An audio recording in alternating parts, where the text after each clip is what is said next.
Hello students, welcome to Raj Malhotra IAS academy.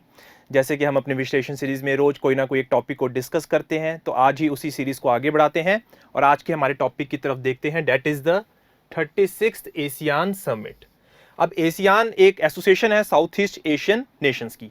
आगे check करते हैं कि इस समिट में क्या बोला गया, क्या मेजर हाइलाइट्स थे। हर साल समिट्स होती हैं, ठीक है, बहुत सारे हाइलाइट्स निकलते हैं। इंडिया के कॉन्टेक्स्ट में भी बहुत इंपॉर्टेंट है क्योंकि हमारा ये नेबरहुड है। और उसी के साथ साथ अगर मैं एशियान की बात करूं तो पहले चेक करेंगे कि इसका बैकग्राउंड क्या है। तो स्टार्ट करते हैं। सबसे पहले देख लेते हैं कि ये कॉन्फ्रेंस हुई कहां पे है। ये कॉन्फ्रेंस कब हुई है? 26 जून 2020 को हनोई, वियतनाम में।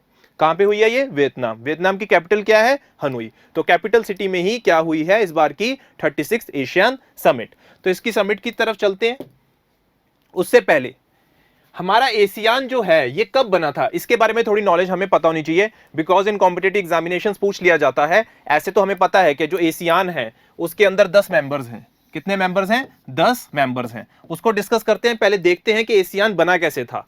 तो 8 अगस्त 1967 में, on 8 August 1967, 5 leaders, foreign ministers of Indonesia, ये याद रखना बहुत इंपॉर्टेंट है, of Indonesia, Malaysia, Philippines, Singapore and Thailand sat down together in the main hall of Department of Foreign Affairs building in Bangkok, Thailand and signed a document.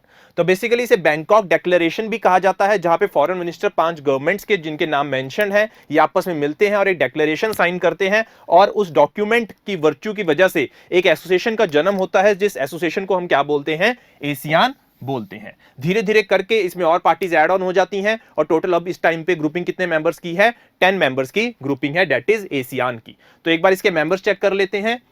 Laos, Myanmar, Thailand, Singapore, Malaysia, Cambodia, Vietnam, Indonesia, बरूनी, Philippines. तो total कितने members हैं? 10 members हैं। अगर हम किसकी बात कर रहे हैं? एशियान की बात कर रहे हैं।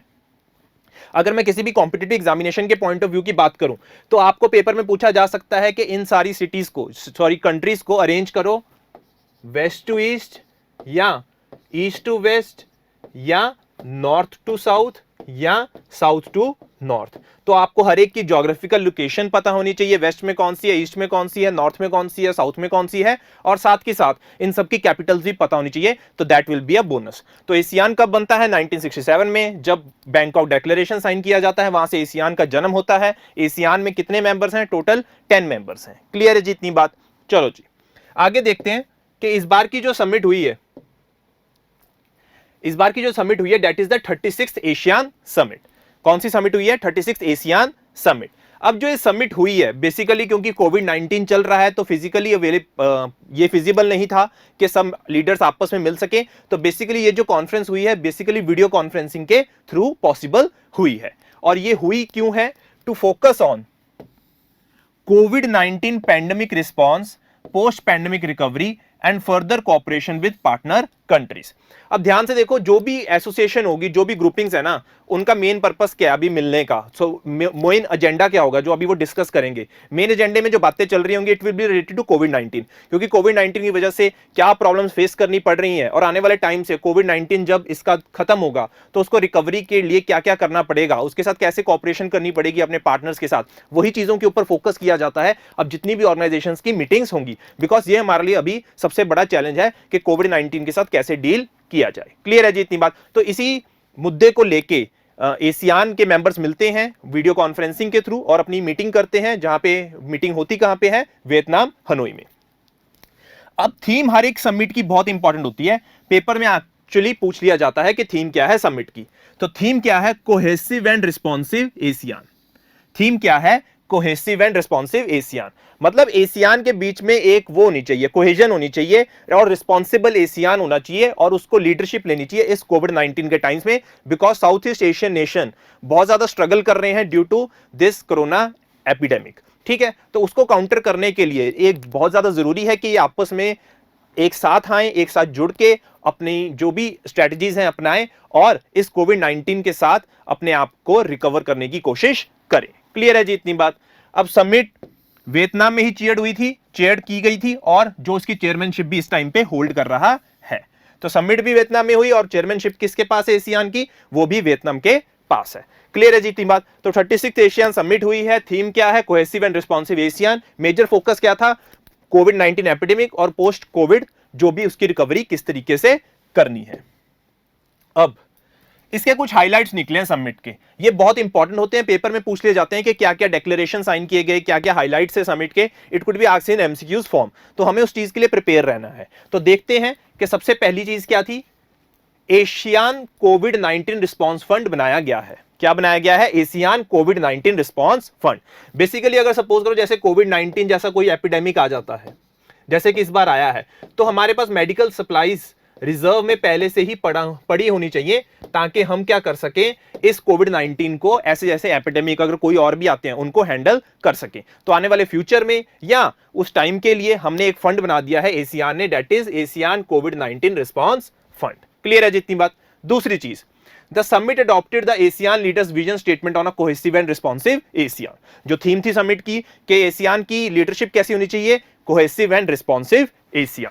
Third, adopted the Asian declaration on human resource development. ये बहुत इंपॉर्टेंट है, ध्यान से देखो। Adopted the Asian declaration on human resource development for the changing world of work. अब एकदम से टेक्नोलॉजी बहुत ज्यादा चेंज हो रही है, टेक्नोलॉजी चेंज हो रही है, आर्टिफिशियल इंटेलिजेंस का टाइम आ रहा है, जॉब्स के लिए जो स्किल्स चाहिए वो बहुत ज्यादा चेंज होते जा रहे हैं, not only in ASEAN but all over the world. तो उस तरीके की वजह से ना बहुत सारे लोग हैं जो अनएम्प्लॉयड होते जा रहे हैं। तो उसके लिए हमें इस टाइम पे जरूरत क्या है कि हम ह्यूमन रिसोर्स को डेवलप करें। किसको डेवलप करें, ह्यूमन रिसोर्स को। और वही एशियान बोल रहा है कि डेक्लेरेशन किसके ऊपर करा है कि हमें ह्यूमन रिसोर्स की डेवलपमेंट करनी है for the changing world of work, ताकि जो ह्यूमन है वो लाइफ लॉन्ग अपनी लर्निंग का प्रोसेस कंटिन्यू करता रहे। अगर कोई ऐसी सिचुएशन आती है कि टेक्नोलॉजी चेंजेस हो रहे हैं या कुछ भी चेंजेस आ रहे हैं तो उसके साथ वो अडेप्ट कर सके। तो ये पहले मेजर 3 हाइलाइट्स थे कि रिस्पॉन्स फंड बना दिया गया, स्टेटमेंट दी गई है कोहेसिव एंड रिस्पॉन्सिव एशियान के रिलेटेड, एंड एशियान डेक्लेरेशन किया है ह्यूमन रिसोर्स डेवलपमेंट के रिलेटेड। क्लियर है जी इतनी बात। अब मुद्दा क्या आ रहा है, समिट ने इस टाइम पे बोला कि साउथ चाइना सी के ऊपर बहुत सारे इश्यूज हमें फेस करने पड़ रहे हैं। वो इश्यूज क्या है उनको देखते हैं एक बार। अब ध्यान से देखिए, ये साउथ चाइना सी है। क्या है ये, साउथ चाइना सी, अगर आपको मैप में दिख रहा है।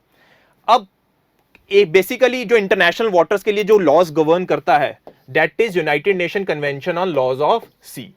अब जो चाइना है इसको बिल्कुल नहीं मानता। चाइना क्या है, इसको बिल्कुल नहीं मान रहा। वो कैसे नहीं मान रहा मैं आपको एक्सप्लेन करता हूं। जैसे ये कुछ आइलैंड्स हैं, पैरासाइल आइलैंड्स, कार्बरोक शोल, स्प्रेटली आइलैंड्स, ठीक है। अब इन सब के ऊपर सिर्फ चाइना का क्लेम नहीं है, इन सब के ऊपर वियतनाम का भी क्लेम है, किसी के ऊपर ब्रूनी का भी क्लेम है, किसी के ऊपर मलेशिया का भी क्लेम है और किसी के ऊपर फिलीपींस का भी क्लेम है।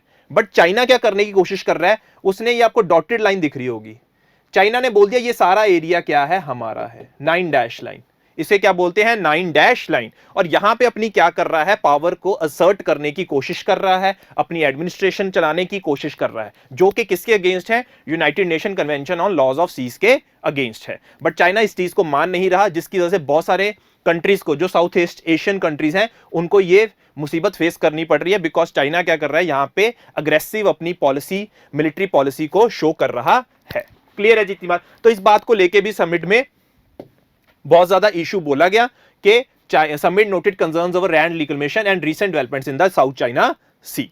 और समिट ने एक और चीज बोली है कि एशियान रीजन की economy is expected to contract for the first time in 22 years. क्योंकि इस टाइम ऐसा चल रहा है, कोविड-19 का टाइम है, अनएम्प्लॉयमेंट, पॉवर्टी इतनी ज्यादा बुरी तरीके से हिट करी है, it will be very difficult for these economies to recover. इन इकोनॉमीज को रिकवर करने के लिए बहुत ज्यादा टाइम लगेगा। इसी के कॉन्टेक्स्ट में इन्होंने एक फंड बना दिया है, साथ में बोल दिया है कि हमें ह्यूमन की रिसोर्स की डेवलपमेंट करनी है, और साथ में इसी चीज को हैंडल करने के लिए हमें कोहेसिव एंड रिस्पॉन्सिव एशियान चाहिए। ठीक है जी।